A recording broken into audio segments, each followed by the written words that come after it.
brjóstakjöf þegar ég var sjálf mamma. Af því að þá datt ég svona inn í nýtt hlutverk, nýjan heim og þurfti svona svolítið að fóta mig í því hlutverki, svona læra hvernig ég ætti að haga mér. Og rannsóknin mín hún byggist á viðtöl við mæður með reynslu af brjóstakjöf. Og þar kemur fram að þetta er félagslegt fyrirbæri, algjörlega, af því að þrátt fyrir að fólk kannski líti á þetta sem svona afmarkað fyrirbæri, brjóstakjöf, svona í einangrun, að þá komst ég að því, svona þegar ég eftir að ég var mamma, að þetta er í samhengi við svo margt annað í samfélaginu. Við hlutverk kvenna sem mæðra og hvað þýðir það? Þetta er togstreita, einmitt á milli hlutverka, ímyndir af mæðrum, ímyndir af brjóstum, brjóstakjöf. Þannig að þetta er ekki bara brjóstakjöf einangrað.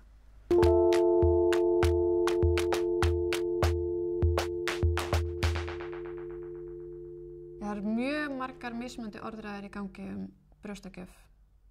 Það sést vel ef maður skoðar til dæmis ráðleggingar brjóstakjöf bara gegnum tíðina hérna á Íslandi og svo víðar. Og viðmældur mínir nefndu til dæmis að það væri mjög erfitt að finna einhvers konar heildsteypta fræðslu á spítölunum eða á fæðingardeildinni. Það fór eftir því hver var á vakt, hvaða ráðleggingar voru bestar og til dæmis þá var líka munur á milli ljósmæðra, milli hjúkrunarfræðinga og lækna, milli starfsstétta inn á jafnvel sömu deild, inn á sömu stofnun og það sýnir hversu félagslegt fyrirbæri þetta er og hversu háð orðræði brjóstakjöfin er. Reynsla mín af brjóstakjöf er kannski ekki alveg hefðbundin og því að ég er með MS-sjúkdóminn og gerði í rauninni kannski frekar ráð fyrir að ég myndi sleppa því að gefa brjóst til að fara á lyf. Þegar sonur minn var 6 vikna þá þurfti ég að fara í steragjöf og upp á taugadeild og þar var mér sagt að það væri ekkert mál þó ég væri með barni á brjósti. Ég get alveg haldið því bara ótrúið áfram. En að því ég var eitthvað efins þá sögðu mér að það væri ekkert mál að ég færi bara niður á brjóstaráðgjafadeildina og talaði við þær þar. Þannig ég fór að gera það og þær alveg þvertóku fyrir það að ég færi að gefa brjóst með sterum. Þannig að þá þurfti ég bara að gera það upp við mig hvaða deildi ég ætti að trúa. Þannig að þá er ég bara að nota mitt innsæi. Ég hitti marga ljósmæður, brjóstaráðgjafa, lækna og fagfólk í kringum þetta því ég lendi í einhverjum vandræðum með þetta. Og það voru alveg mismunandi skoðanir á öllum þessum stöðum. Og maður heyrði það, ég heyrði alveg á sumum stöðum að þurrmjólk væri slæm eða gæti farið illa í maga og eitthvað svoleiðis og það náttúrulega eykur það á þessa vanmáttartilfinningu sem móðir að geta ekki gefið barninu sínu brjóst. Það er svona ákveðin tvíhyggja í gangi gagnvart brjóstakjöfinni. Annaðhvort eða pælingar að það sé annaðhvort brjóstamjólk eða þurrmjólk og að það geti ekki gengið saman. Sonur minn fær 2 á dag þurrmjólkurábót og þegar ég sagði ljósmóðurinn frá þessu þá fékk ég svona, hann þarf þess ekkert. En hann er ekkert sáttur fyrir hann fær þurrmjólkurábótina. Þá er hann loksins glaður og brosir og er bara mjög hamingjusamur. Og það er mjög leiðilegt að fá þetta viðhorf. Ég vil náttúrulega barnið mitt sé hamingjusamt og sé ekki svangt. Það fannst þess að ég væri bara eitra fyrir barninu mínu. Gefinu eitthvað svona Nestlé þurrmjólk í fernu sem geymist endalaust og í staðan fyrir fallegu brjóstamjólkina úr sjálfum mér. Og þetta var mjög erfitt. Virkilega erfitt og miklu erfiðar en fæðingi sjálf sem ég hef samt kviðið fyrir meira heldur en þessu. Það vantar samræmdar upplýsingar brjóstakjöf, augljóslega. Það var mjög gagnrýnt af mæðrunum í viðtölunum. Ég held að þurfi bara meiri fræðslu hvað þú er að gera ef þetta gengur ekki nógu vel. Það væri náttúrulega ídealega að vera hægt að samræma alla þessa fræðslu. Ég veist góðan pakka sem að myndi bara svara öllum spurningum. En ég veit ekki hvort það sé hægt. Þetta er svo margir mismunandi hópar, mismunandi aðilar og fólk sem er að ráðleggja okkur mæðrum. Og það er svolítið forvitnilegt að velta fyrir sér hvernig maður getur skapað slíka fræðslu, samræmda, án þess að mæður upplifa þar sem þrýsting og einhvers konar brjóstagjafa, fasisma eða stuðningsmenn brjóstagjafa sem brjóstagjafa mafíu. Kona sem ég þekki lenti líka í erfiðleikum með brjóstagjöf, fekk sýkingar í gervurstunar báðar og barnið var byrjað að sjúga úr henni blóð og fekk sjálft sveppasýkingu í munnin og hún fekk svo svæsnar sýkingar að hún þurfti að leggjast inn á spítala í nokkra daga. En samt var lagt svo hart á hana af hjúkrunarkonum og ljósmæðrum að hún mætti ekki hætta að gefa brjóst. Þannig að hún var orðin bara ein taugahrúga, hún var grenjandi allan daginn og hún var bara komið með fæðingarþunglindi, bara af þessari pressu. Fræðslan má ekki einkennast af forræðishyggju, að mæður eigi að gera hlutina svona eða hinsegin, heldur verður að skapa smá pláss fyrir fjölbreytileika.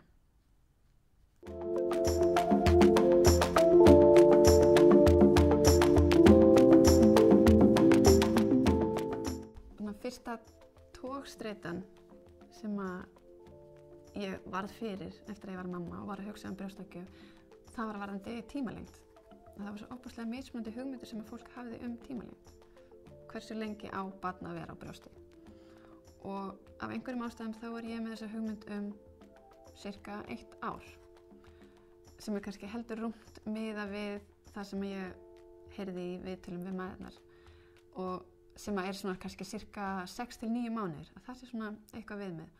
Og mæður sem að eiga styttri brjóstagjöf en 6 mánuði, eða lengri en 9 eða lengri en ár, jafnvel 2 ár eða meir en það, þær finna strax að þær eru komnar út fyrir kassan sem að brjóstagjöf sett. Og sérstaklega kannski þær sem að eiga mjög langa brjóstagjöf baki, 2 ár eða 2,5 ár. Ég hætti með son minn á brjósti þegar hann var 3 mánaða cirka og mér fannst það leiðilegt af því að þetta, normið er að maður hafi börn á brjósti minnstakosti 6 mánaða. Þannig að mér fannst ég rosalega léleg móðir. En mamma mín, hún stappaði í mig stólinu og hún sagði að þetta væri bara barnið ekkert verra þó að það fengi þurrmjólk. Við þurfum að gefa konum meira rými til þess að ákveða sjálfar æskilega lengd brjóstagjafar.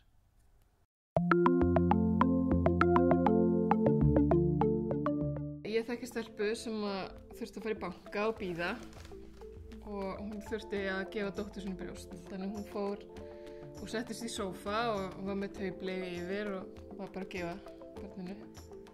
Þá kemur gjaldkeri til hennar og bendir henni á að klósetti sé nú þarna. Hún lét það ekkert á sig fá, sko. Hún bara kláraði að gefa og kláraði erindi sitt í bankann og fór svo. Það virðast svona vera viðteknar hugmyndir hvar brjóstagjöf sé leyfð og hvar ekki. Það er ekkert sem að fólk talar endilega sérstaklega en mæður með börn á brjósti, þær finna það strax þegar það er ekki velkomnar. Það einhverjar reglur, en samt veit enginn hvaða reglur þetta eru. En þær eru til, en hvar eru þær? Hvað má ekki? Mér finnst ekkert óþægilegt að sjá aðrar konur gefa brjóst. Þannig ég sé ekki neinum öðrum að finnast það. Já, ég fletti bara upp mig hvar sem er og hvenær sem er og mér finnst bara enginn líta einhvern veginn skringilega á mig þegar ég er að gefa brjóst. Við þurfum að gera öll rými að brjóstagjafarýmum og leyfa konum að vera með börn á pela eða brjósti hvar sem er.